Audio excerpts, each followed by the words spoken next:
So, yeah. Hi everyone, Alexis Pennie here. I'm a Northside resident and a member of the West Broadway Transit Study Citizen Advisory Committee. Great. And so, Alexis, if you can just share kind of your vision for the West Broadway corridor and how you see streetcar or bus rapid transit or kind of new public transportation options as a part of that vision or supporting that vision. Yeah, definitely. So a couple parts to this project.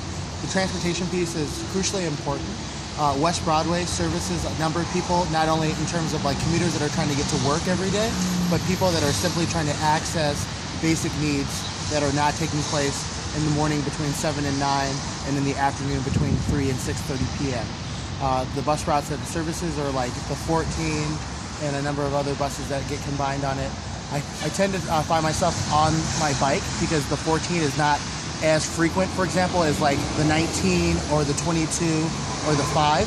However, I live very close to the 14 as well as the 19 route. You usually will probably find me biking, and we'll see how it goes this winter as well. But in terms of transportation, though, this corridor is extremely important. We want to make sure that the connection to Robinson, to downtown Minneapolis, is complete and connected the way it should be. But with regard to bus rapid transit and streetcar for this corridor, it's going to be a new mode of transportation, which is really exciting. Bus rapid transit has not actually been evaluated as thoroughly around the region nor around our cities. The first BRT line that we're going to have in the Twin Cities will take place in St. Paul on Snelling. Hopefully the second one will be on Penn Avenue. And so in terms of West Broadway, what priority that I will get, that's still kind of up in the air. And also with regard to streetcar, it's a very, very exciting opportunity because as most people know that streetcars existed all throughout Minneapolis and St. Paul, and it was really probably a really wonderful thing at that time. The emergence of the bus and that becoming more of a popular public transit option is part of the reason why streetcars went away.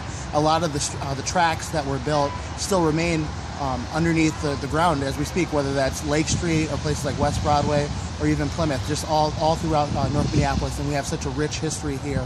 And I know that this conversation is kind of getting back to where we came from and kind of where we want to be in the future. So with regard to development, this is the third component now. Both of these modes of transportation have potential to create development as well as create jobs and provide better access to the regional network, which are all really great things. But in terms of providing us maybe a better level of service, comfortableness with riding that mode of transportation, I think people will see that streetcar is going to provide a lot of those opportunities that we want to see.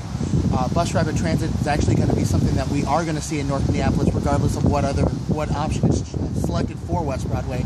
For example, Penn Avenue North will get bus rapid transit in the next year and a half, 2 years at the most. Emerson and Fremont would also see upgrades in their transit system to bus rapid transit in the coming years. I'm not going to give you a date for that one because that one's yet to be determined. But along the corridor here, what we essentially have is a lot of national chains that have kind of popped up and taken a part of this property that's really valuable here because it's West Broadway. It's a long commercial corridor that's been rich probably since the 20s, the 50s, and it's kind of declined since then.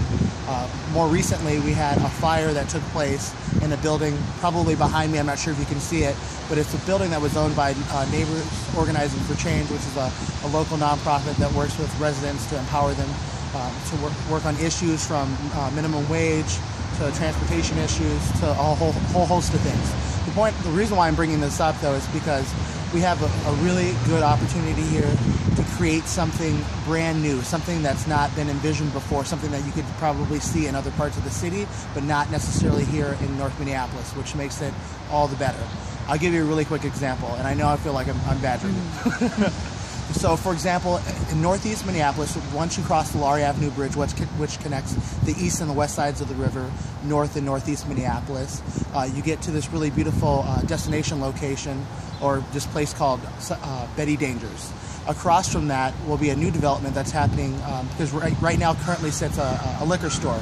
The liquor store owner is going to be working with a developer to create a 5-story building that's going to incorporate the old liquor store into the new development, as well as provide a new restaurant opportunity and dining area. In addition to that, they're also going to get a courtyard, which will be pretty fabulous, and outside dining area, plus this thing that's referred to as a Lunar, kind of a weird name, but it basically means that it's a provided space for pedestrians, bicyclists, and motor vehicles at a very calm speed, so that you could use it as a recreational area and an area that kind of provides you a placemaking opportunity or placemaking area. And so what I mean by re-envisioning the building behind us that got burnt down is kind of taking old buildings, rehabbing those buildings, and incorporating whole new features that could be sustainable, like LED, LEED certified, things that are pushing the envelope forward, and things that we need to see here in North Minneapolis. In addition to that, with regard to the transit and the transit stations that could come along with Streetcar, granted, I realize that these are going to be very similar, whether we have BRT or Streetcar, but I think that we need to ask deeper questions and say, hey, how can we have, for example, station areas that work better? And the reason why I bring this up is because I think that this was not talked about enough with regard to our station area planning for Bottineau LRT. For example, downtown Minneapolis, we have a really fabulous station, which we paid a lot of money for, obviously, which was initially called the Interchange, but is now called Target Field Station. And the reason why I bring this up is because Target Field Station has all kinds of really great amenities and like forward-thinking technologies that are incorporated into it.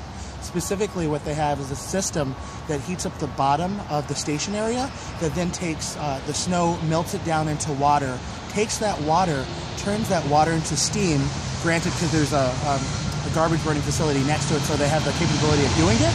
Nonetheless, they're doing that, taking that steam, and then selling it not only to the baseball field, but also to the nearby district, to the warehouse district, what is now North Loop neighborhood. And they're benefiting from it. And this is something that other neighborhoods are thinking about as well. For example, in South Minneapolis, in the Prospect Park neighborhood, they have this goal or project or plan, master plan is probably the better word for it, called Prospect Park 2020. And what they want to do is reimagine that station area and that opportunity as like a business, technology district that can propel them forward into the 21st century. And that's the kind of stuff that I want to see right here on West Broadway. We need to not limit our ideas and not think that just because we can have something faster or on the cheap, that's the best option. We need to be looking towards the next 10, 15 years and trying to figure out how can we work with residents to produce the best outcomes.